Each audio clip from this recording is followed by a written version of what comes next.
This is a clip from an earlier live stream. I know you're going to like it, so the link to the full video is down below. Check it out. I'll see you over there.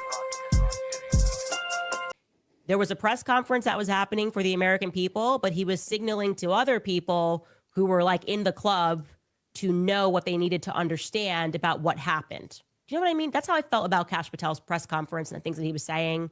It just didn't, something felt weird about it. 33 hours. And of course, yes, he did say something about Valhalla. Let's take a listen to what Kash Patel said. Lastly,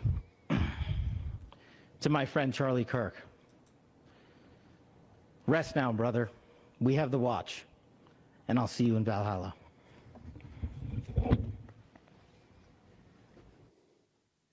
Probably just a coincidence, you guys, that this operation also fits just so neatly into our timeline. I love timelines. I love neat timelines. So let's pull that up again.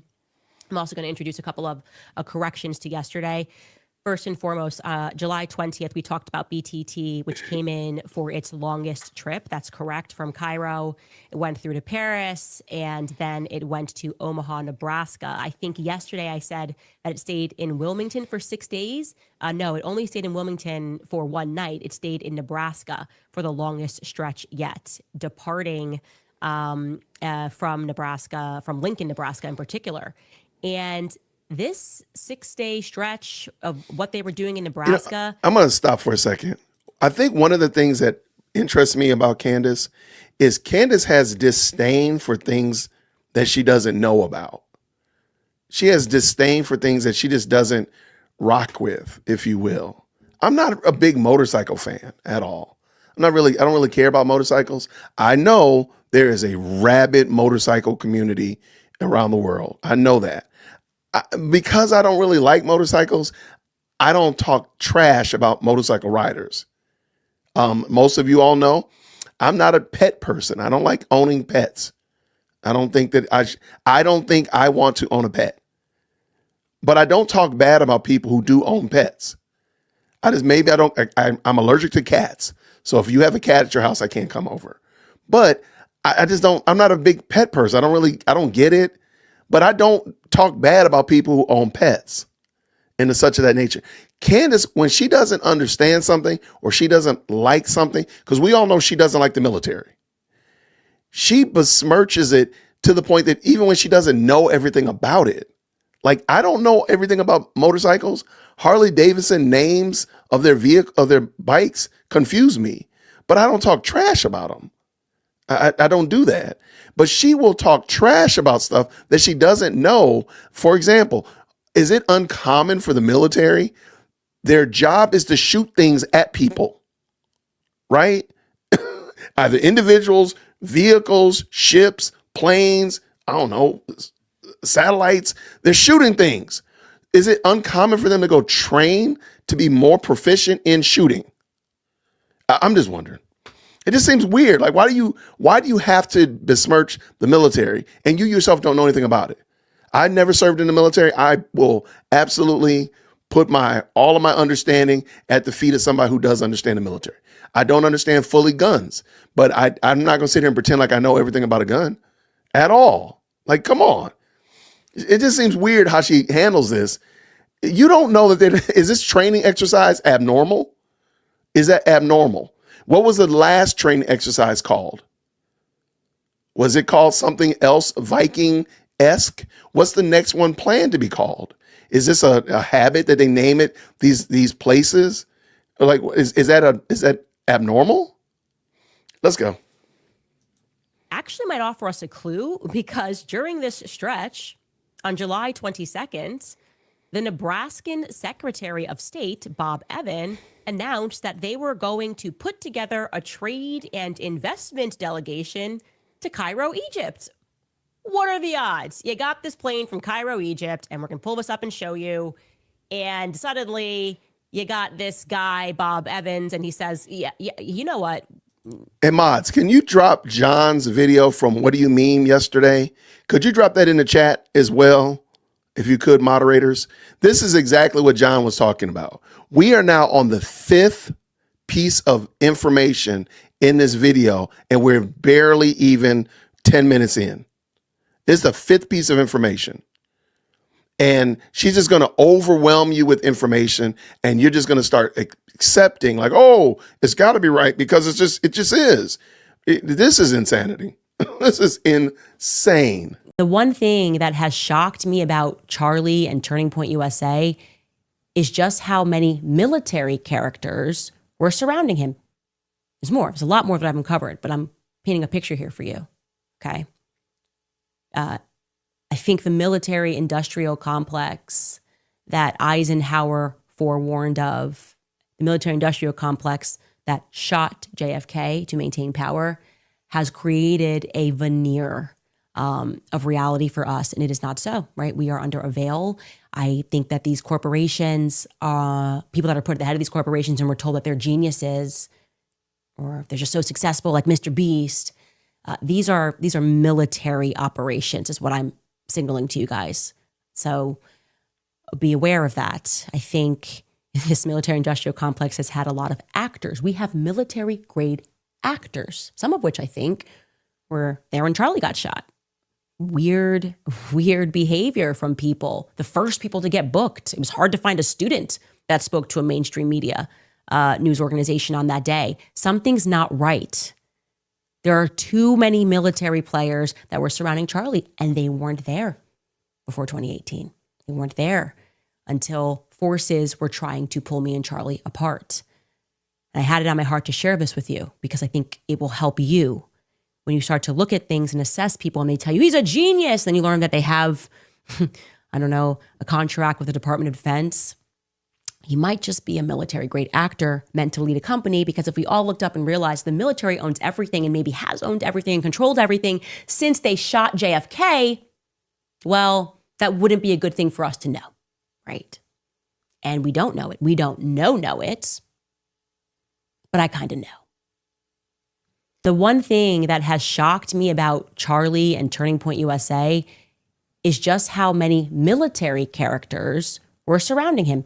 Even in September 10th, people that were in the hospital, right? Let's just, take a look at the chart that we have put together. And this is in an early phase, but it's interesting at the very least, okay?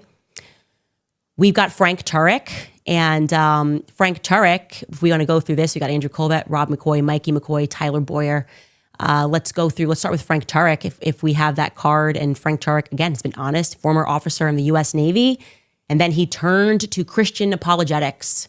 He has two sons that are in the military, fly planes, as well as one of his son's spouses that's in the military. Again, he's never lied about this. Andrew Colbert, by the way, if you don't know, I didn't know. I don't think Charlie knew. Certainly not when Tyler brought him or when he got hired. His brother, Captain Kurt Colbert, is in the military. His cousin, Captain Robert Colbert, is high up in the military. So that's interesting. Very interesting to me, at least, because I just am like, oh, that's kind of something I was not aware of. I thought he was just a PR guy, someone that was working PR and was found and things, went forward. Obviously, Rob McCoy, another pastor, but a pastor with a very strong military background. Pastor Rob McCoy, his father was a naval captain, Roy Edgar McCoy. But also, and this is kind of shocking, his father was also the assistant chief of staff for psychological warfare in the Navy. Psychological warfare. This is the name of the game. What happened in my life after that was I went from PragerU, and you got a pastor, from the military, two pastors from the military there. I'm telling you, Marissa, straight military. I then went to, obviously, the Daily Wire, and the president at the time of the Daily Wire was also a naval intelligence officer who decided to become a pastor. That was John Lewis. And I'm like, actually, in retrospect, what are the chances that we just have so many military people that are in media? How organic is this? Who's the biggest person on YouTube? Right? I just got interested. I started asking questions like, are we in a military simulation? Mr. Beast, both of his parents high up in the military. Do you think he really was just getting trillions and gazillions of views because people wanted to see somebody count to 1 million? Or is that interesting? But also, it might be relevant that his family's military, like high up in the military. Everywhere I looked, every time I was like, well, this person, you got military all over that background. And I'm going, is anything not military? I'm looking at Barry Weiss and I'm looking into her grandfather. And there's a story that's just incredible. A bomb thrown on at his house. And I think it's in Philly or somewhere, and maybe it's Pittsburgh. And that's related to the casinos. I mean, the whole thing starts getting really crazy when you realize everyone's somehow attached to Raytheon, right? Mr. Beast, they're all attached to Raytheon in one way or the other. And I find that to be interesting. And there's more, by the way. I'm in the early days of research here, and there's a lot more I'm going to present to you guys. But I think we can all acknowledge that we were lied to about the 30-06, right? I know for a fact Charlie's neck was not destroyed. Certainly was not destroyed. And if I'm lying, sue me for defamation, and you'll learn exactly how I know that. This is what makes Andrew Colvette's tweet explaining the conversation with the surgeon especially interesting. You remember, he's like, oh, and the surgeon said, well, that would have taken down a moose. And, yeah, but Charlie's neck, he's the man of steel. And people rightly said that's not the job of the surgeon. That's kind of the job of forensics to say that. The medical examiner would be the right person to say that. By the way, who was the medical examiner? Who were the doctors? And any chance they were military? Any chance they were military? I'm just wondering. And here's what I've discovered preliminarily. The answer is yes, okay? The doctor who worked on Charlie was Dr. Lee Trotter. And regarding Dr. Lee Trotter, he did his residency on the Air Force Base, right? He completed a residency at the Keesler Air Force Medical Center in Mississippi. I think he actually might be in the Air Force from what I'm looking at. Can't confirm that entirely, but there's a person who matches his name, age, description, living where he's living, who is actually in the Air Force. And he also, for a fact, is a pilot. So it would track that he was in the military. That's interesting. The medical examiner, Dr. Deidre Smith Amaro, who that would be the appropriate person to have had the conversation with. Also someone that in my dream, Charlie told me I should look into. She's a major in the Army. She's also from a major corporation. She's from the Erickson family. The Erickson Boyd Corporation is her family. She tells people that she is a direct descendant of Leif Erikson. This brings us into like Swedish Freemason stuff, okay? And I'm sure, like I'm certain she's an Erickson, like 1,000% certain that she is an Erickson. She's also now a lesbian. And I'm thinking, why was she just made a major in the Army? Why did they need this woman in? Why were people researching these doctors and this specific medical examiner? What the heck is going on?